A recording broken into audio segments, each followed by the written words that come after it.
എല്ലാവർക്കും ഫുട്ബോൾ ലോകിന്റെ പുതിയൊരു എപ്പിസോഡിലേക്ക് സ്വാഗതം. അവരിത് ആഘോഷിക്കുന്നത് ഒരു വേൾഡ് കപ്പ് സ്വന്തമാക്കിയ സന്തോഷത്തിലാണ്. കഴിഞ്ഞ ദിവസം വെംബ്ലിയിൽ നടന്ന കരബാവോ കപ്പിന്റെ ഫൈനലിൽ ന്യൂകാസിൽ അതേപോലെ ലിവർപൂളിന്റെ ഫൈനൽ മത്സരത്തിന് ശേഷം ന്യൂകാസിൽ ക്യാപ്റ്റൻ ബ്രൂണോ ഗിമാരസ് പറഞ്ഞ വാക്കുകളാണിത്. 1969 ശേഷം എഡി ഹോവിന്റെ ടീം ഒരു കിരീടം സ്വന്തമാക്കിയാണ് അന്ന് ആ ഫൈനലിൽ.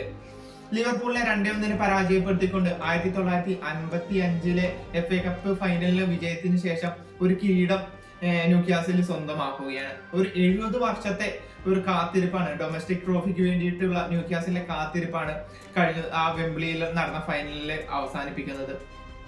2023 കരബാവോ കപ്പിന്റെ ഫൈനലിൽ എത്തിയെങ്കിലും അന്ന് എതിരാളികളായിരുന്ന മാഞ്ചസ്റ്റർ യുണൈറ്റഡ് ആയിരുന്നു അന്ന് വിജയിച്ചത്. അതിനുശേഷം ഒരു കിരീടം സ്വന്തമാക്കാനുള്ള ന്യൂകാസിലെ വലിയൊരു ആഗ്രഹം തന്നെ ഈ ഒരു ലിവർപൂളിനെതിരെയുള്ള ഫൈനലിൽ നമുക്ക് കാണാമായിരുന്നു. കാരണം എല്ലാ മേഖലയിലും ഇപ്പൊ പ്രതിരോധം, ആക്രമണം, അതേപോലെ മധ്യനിരയിലായിരുന്നെങ്കിലും എല്ലാ മേഖലയിലും ന്യൂകാസിലിന്റെ ആധിപത്യമായിരുന്നു കാണാനായത്.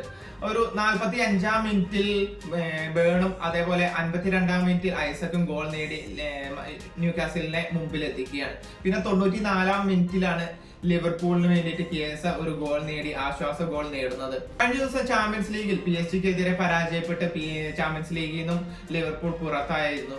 അന്നത്തെ മത്സരം 120 മിനിറ്റ് നീണ്ട മത്സരം.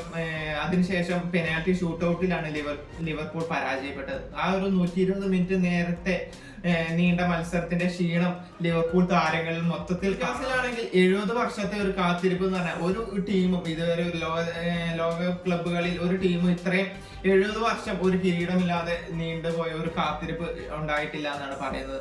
അതേപോലെ 5 ഫൈനലുകൾ, ഇത്രയും കാലത്തിനിടയിൽ 5 മേജർ ഫൈനലുകളിൽ ന്യൂകാസിൽ എത്തിയെങ്കിലും ഒന്നിൽ പോലും വിജയിക്കാൻ കഴിഞ്ഞില്ല. 2 പ്രാവശ്യം പ്രീമിയർ ലീഗിന്റെ റണ്ണറപ്പ് ആവുകയും ചെയ്തു.